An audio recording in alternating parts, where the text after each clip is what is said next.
Sa mga baguhang TikTok affiliate dyan o sa mga gustong maging TikTok affiliate, ganito po ang mag-add ng link para sa inyong mga product na nasa inyong mga showcase. So, ayan, bago po natin i-upload yan, may makikita kayong add link. Ayan, pindutin po natin yan. Make sure lang na ang product na ito na nabili nyo ay nasa inyong mga showcase na para mai-add natin yung link. And then, pindutin natin itong product. Then, hanapin mo na dito kung asan dito yung product na gusto mong i-promote doon sa iyong video. Ayan, ito po siya. Pindutin mo lang itong add.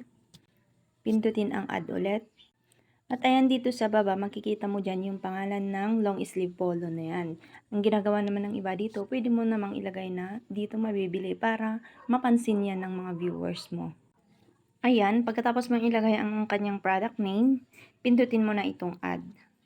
Ayan, so makikita nyo dito sa add link, may nakalagay na dyan na yellow basket at lalabas yan kapag na-upload nyo na ang inyong mga shoppable video. Ayan, pindutin nyo na itong post para ma-upload sa